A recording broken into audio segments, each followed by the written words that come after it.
Alright, everybody. So, Tuesday morning, Rockstar is revealing the reveal trailer for Grand Theft Auto 6. Words I never thought I would say. I never thought I'd see the day we got Grand Theft Auto 6. Seriously. Guys, I beat Grand Theft Auto 5 on my Xbox 360 my freshman year of college. To give perspective, I beat that game so long ago, I hadn't even met my wife yet at the time that I beat it. Needless to say, I've been waiting for this one to come out. And I'm not much of an online multiplayer guy, so I beat the main campaign, didn't fool around too much with the online modes of the game, meaning GTA's 5 DLC didn't really do that much for me.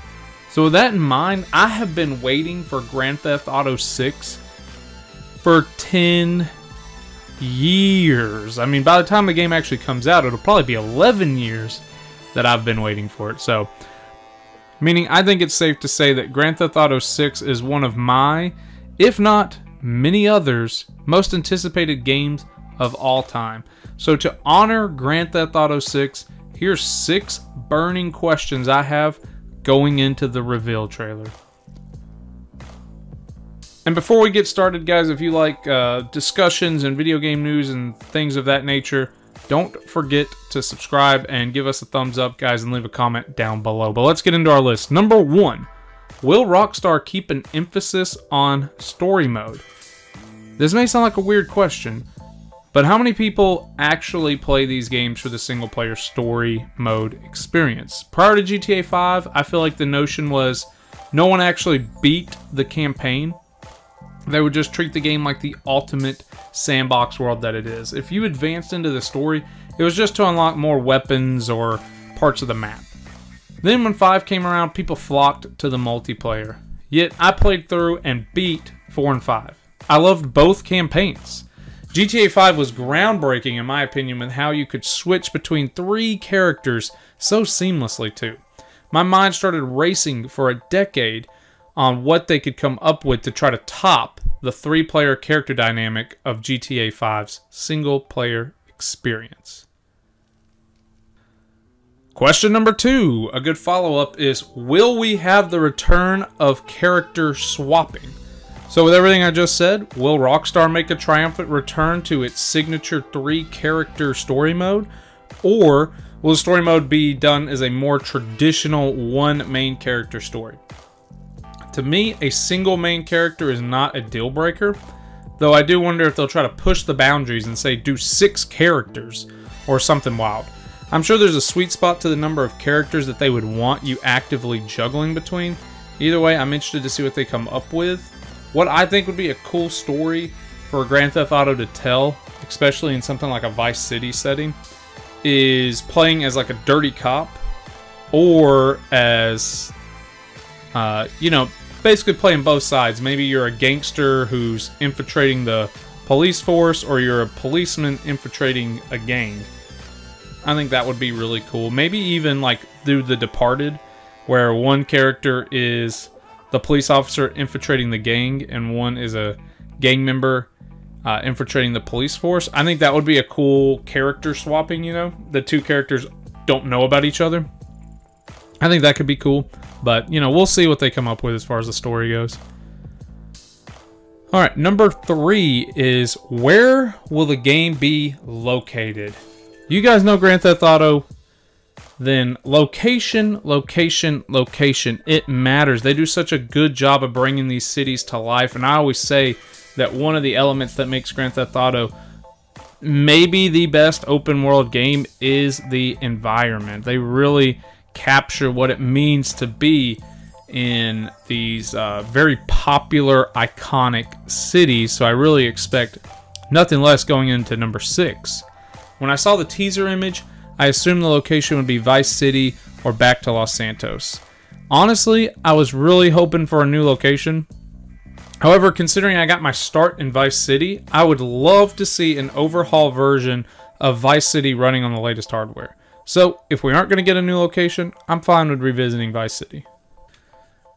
Alright, number 4. Will old main characters make a return? I'm not sure if they've really done something like this I think maybe CJ returned in the PSP games.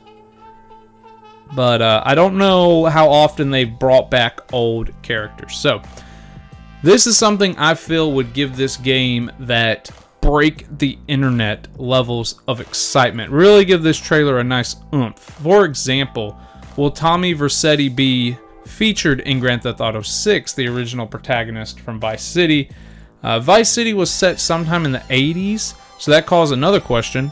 When will 6 take place? Will it be a modern day Vice City, or will we be picking up, sometime after the events of Vice City? And that's just one character. Will we have any of the crew from Grand Theft Auto 5 be in this game? Like maybe Michael's on vacation or something like that. I think it'd be kind of cool to see what some old characters are up to. Or will we just get an entirely new cast? I guess that is not out of the possibility if we're returning to a city where the main events of it took place 40 years ago. We could just have an entirely new cast.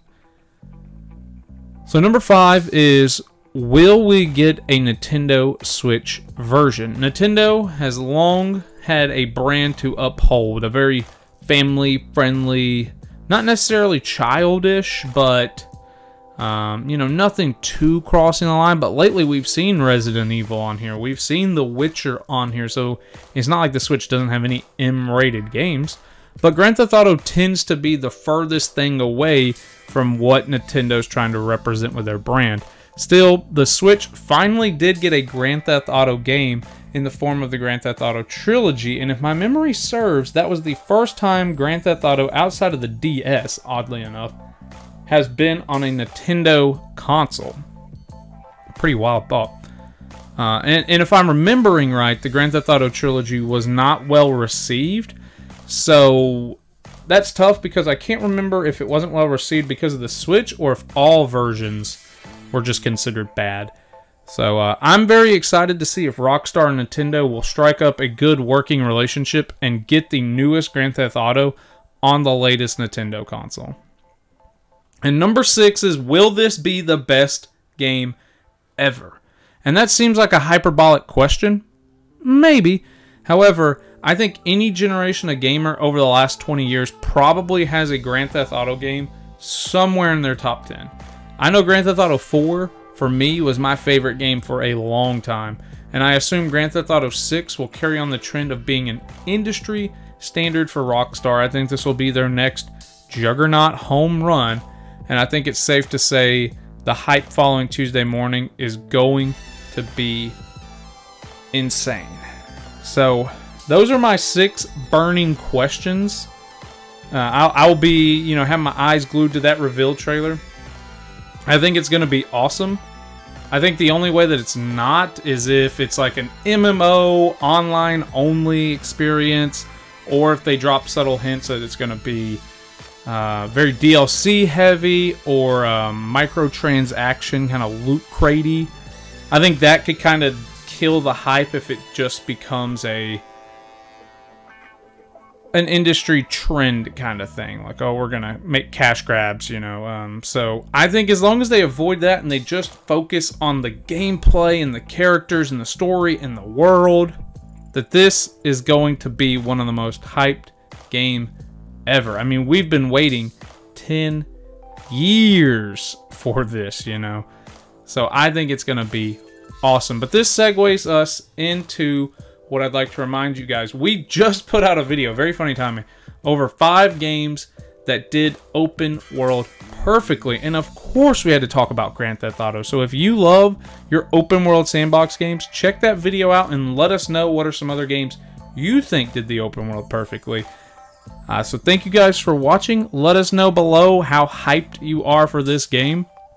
Don't forget to subscribe for more content like this, guys. Give us a thumbs up, and we'll see you guys in the next video.